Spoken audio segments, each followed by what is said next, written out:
messieurs, bonjour et bienvenue dans ce troisième épisode. Aujourd'hui on reste encore un petit peu du côté des jeux vidéo car aujourd'hui on va parler des jeux en accès anticipé. Alors est-ce que c'est bien? Est-ce que c'est mal? Au fond de toi tu connais déjà la réponse.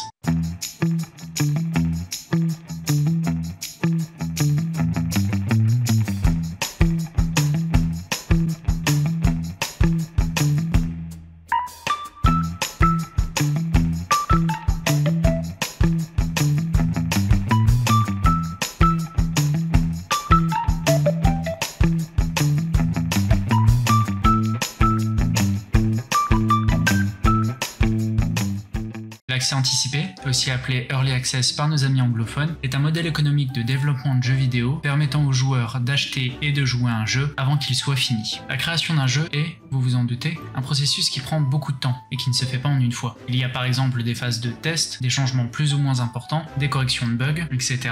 etc. En bref, pour qu'un jeu puisse sortir, il a besoin de passer par 3 étapes de validation, l'alpha, la bêta et la gold. L'alpha est une version après développement des principales fonctionnalités du jeu. En gros, c'est les fondations. La bêta, quant à elle, est une version contenu complet, mais qui peut encore contenir des bugs. Et enfin, la Gold est la version définitive, idéalement sans bug majeur et donc prête à sortir. Les jeux en accès anticipé nous donnent donc la possibilité de jouer à un jeu pendant sa version alpha ou bêta. Mais quel est l'intérêt de jouer à un jeu qui n'est pas fini? Eh bien, pour le joueur, ça permet de pouvoir jouer avant tout le monde, comme un genre d'exclusivité, ne pas avoir à attendre des années pour jouer à un jeu qui nous fait de l'œil. Mais ça permet surtout d'aider les développeurs, que ce soit financièrement ou en prenant le rôle de bêta-testeur. Car créer et développer un jeu vidéo, ça prend non seulement beaucoup de temps, mais ça demande surtout beaucoup d'argent. De nombreux très bons jeux n'auraient pas pu voir le jour sans ce financement participatif, et l'un des plus connus est celui dont la musique passe en ce moment même. Divinity Original Sin. Bien tenté, mais non. L'air Passion Vibromasseur. Quoi?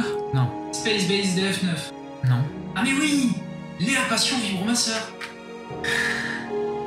Minecraft. C'est Minecraft qui d'ailleurs à la base s'appelait Cave Game et qui était disponible à l'achat en accès anticipé le 19 juin 2009, soit 2 ans et demi avant sa sortie officielle. L'accès anticipé a donc 2 effets positifs. Le joueur aide à la création d'un jeu et en échange il peut y jouer en avant-première. Ceci étant dit, j'aimerais revenir sur l'un des jeux qui a été donné par cette personne-là, qui n'est absolument pas moi criant hors champ comme un con. L'air Passion Vibromasseur. Space Base DF9.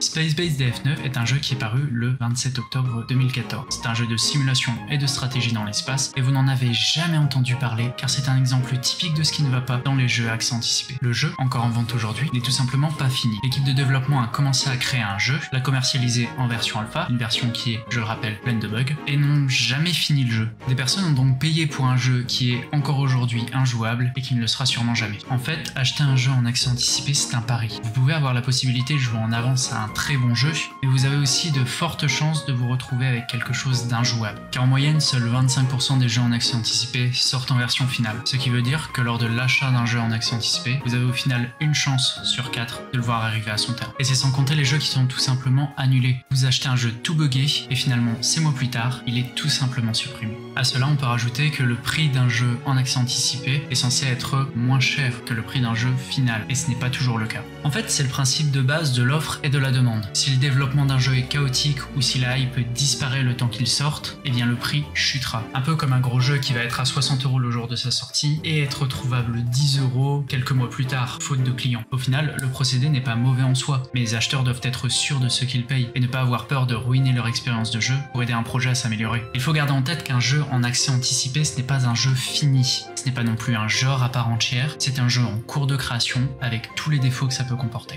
À côté de ça, il permet aux développeurs de pouvoir créer des jeux avec une totale liberté et aux joueurs d'avoir des jeux qui sans ça n'existeraient juste pas. Car sans accès anticipé, pas de Darkest Dungeon, pas de Rust, et croyez-moi la liste est longue. Les jeux en accès anticipé comportent donc des qualités, des défauts et surtout beaucoup de nuances de gris.